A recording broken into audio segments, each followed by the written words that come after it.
요셉의 형들이 와서 총리가 된 요셉을 만나죠. 여러분들은 이 일이 가능하다고 생각이 드나요?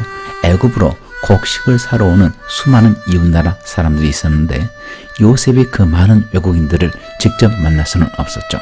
우연치고는 너무나 우연입니다.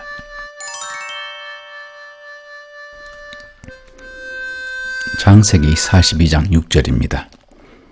때 요셉이 나라의 총리로서 그 땅 모든 백성에게 곡식을 팔더니 요셉의 형들이 와서 그 앞에서 땅에 엎드려 절하매 양식을 구하기 위해서 애굽으로 온 형들이 드디어 요셉을 만나는데 그들은 요셉을 만나서 땅에 엎드려 절을 합니다. 그 형들은 자기 앞에 있는 애굽 총리가 자기들이 팔아넘긴 동생 요셉인 줄을 꿈에도 생각하지 못했을 것입니다. 요셉이 17세의 소년이었을 때 이런 꿈을 꾸었죠. 창세기 37장입니다. 우리가 밭에서 곡식단을 묶더니 내 단은 일어서고 당신들의 단은 내 단을 둘러서서 자라더이다. 그의 형들이 그에게 이르되 내가 참으로 우리의 왕이 되겠느냐, 참으로 우리를 다스리게 되겠느냐 하고 그의 꿈과 그의 말로 말미암아 그를 더욱 미워하더니 요셉은 자기가 형들을 다스리는 왕이 되는 그런 꿈을 꾸었고 그 꿈을 형들에게 알렸지만은 형들은 그 요셉의 꿈으로 인해서 요셉을 더욱 미워했죠. 그리고 그들은 증오해서 마침내 요셉을 죽이려고 작정합니다. 그들은 요셉의 꿈을 완전히 무시할 수가 없었죠. 요셉을 죽이려고 구덩이에 던지고 애굽에 팔아넘긴 것은 요셉의 꿈이 현실이 되어서 자기들이 요셉에게 절하는 그런 일만큼은 발생치 않기를 바라는 그런 마음이었죠. 절대로 요셉을 만나면 안 되는 형들이었습니다. 더군다나 그들의 목숨을 좌지우지할 수 있는 권력을 가진 애굽의 총리와 아무런 힘도 없는 일개 외국인들의 그런 위치에서 만나면 안 되는 것이었죠. 하지만 6절을 보니까 그 불가능한 일이 현실이 되어버렸습니다. 그런데 6절 하반절을 보니까 우연이라고 하기에는 너무나 절묘한 극적인 일이 발생합니다. 요셉의 형들이 와서 총리가 된 요셉을 만나죠. 여러분들은 이 일이 가능하다고 생각이 드나요? 제 생각에는 거의 불가능합니다. 요셉은 애굽 전역을 다스리는 총리입니다. 그리고 애굽으로 곡식을 사러 오는 수많은 이웃나라 사람들이 있었는데 그들은 워낙 숫자가 많았기 때문에 요셉이 그 많은 외국인들을 직접 만날 수는 없었죠. 여러분들, 우리나라를 다스리는 대통령을 만난 적이 있습니까? 아니면 국무총리라도 만났나요? 대부분 그런 경험이 없을 것입니다. 하물며 외국인이 그 나라에 가서 국무총리를 만날 일은 더욱 없을 것입니다. 그런데 6절을 보니까 요셉의 형들이 요셉을 만나게 됩니다. 어찌 이런 일이 발생할 수가 있습니까? 우연치고는 너무나 우연입니다. 창세기 41장 보겠습니다. 요셉이 애굽 땅에 있는 그 7년 곡물을 거두어 각 성에 저장하되 각 성읍 주위에 밭에 곡물을 그 성읍 중에 쌓아두매 쌓아둔 곡식이 바다 모래같이 심이 많아 세기를 그쳤으니 그 수가 한이 없음이었더라. 당시의 곡식을 애굽 왕궁 근처의 창고에 쌓아둔 것이 아니었습니다. 워낙 곡식이 많았기 때문에 7년간 거둔 곡물을 각 성에 저장을 했고 각 성의 책임자들이 곡식을 나눠줬죠. 그러므로 요셉이 자기 형들이 오기를 기다렸다고 해도 형들이 요셉이 있는 곳이 아닌 다른 성읍에서 곡물을 사가게 되면 형들을 만날 수는 없는 것이죠. 그런데 어떻게 이렇게 각본을 짜놓은 것처럼 요셉의 형들이 마침 요셉이 다스리는 그 궁장에 와서 곡식을 사갈 수가 있다는 말입니까?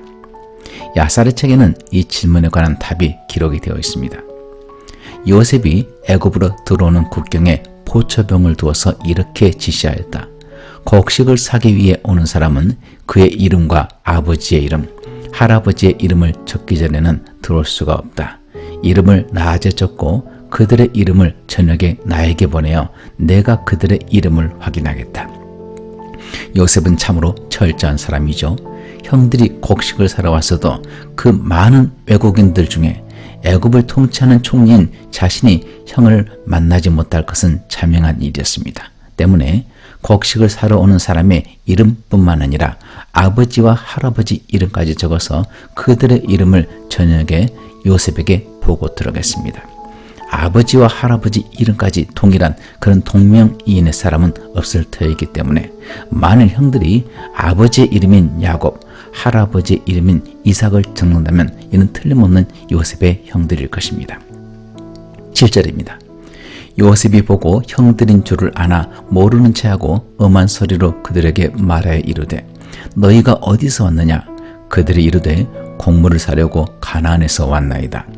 요셉은 그의 형들을 알아보았으나 그들은 요셉을 알아보지 못하였더라. 요셉은 형들을 만나기 위해서 치밀한 계획을 세웠고 드디어 형들을 만나게 됩니다.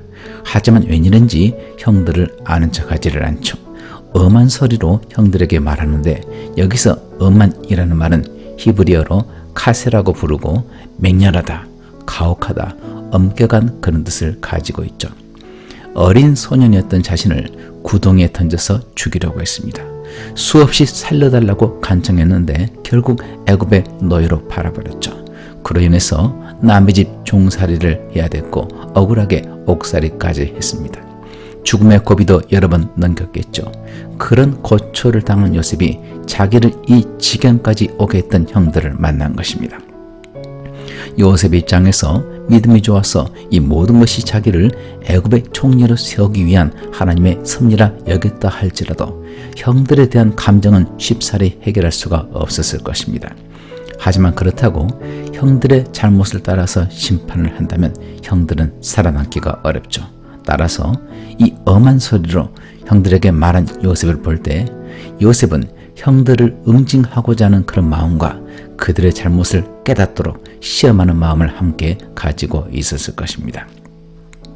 고린도후서 5장입니다. 이는 우리가 다 반드시 그리스도의 심판대 앞에 나타나게 되어 각각 선악간에 그 몸으로 행한 것을 따라 받으려 합니다. 요셉의 형들은 요셉에게 악한 일을 행한 후에 하늘도 모르고 땅도 모르고 이 일은 완전히 묻혀졌으리라 기대했을 것입니다. 하지만 10의 눈이 흐른 지금 그들이 무릎 꿇고 있는 그들이 두려워하는 대상은 바로 다른 사람이 아니고 지난날 자신들이 죽이려고 했고 노예로 팔아버린 동생 요셉이었죠. 요셉은 그의 형들을 반가이 맞이할 수도 있었습니다. 하지만 창세기에 기록된 형들에 대한 요셉의 처세는 지나칠 만큼 냉정합니다. 왜냐하면 형들이 지은 죄에 대한 대가를 치르지 않는다면 요셉과 형들의 관계가 회복될 수가 없기 때문입니다. 아무리 사랑한다고 해도 지은 죄에 대한 벌은 반드시 치러야만 합니다. 하나님은 사랑인 동시에 공의의 하나님이기 때문입니다. 방금 읽은 고린도후서 5장 말씀은 바로 이것을 말합니다. 어떤 사람은 심판대에 서고 어떤 사람은 서지 않는 것이 아니고 우리가 다 반드시 심판대 앞에 서게 됩니다.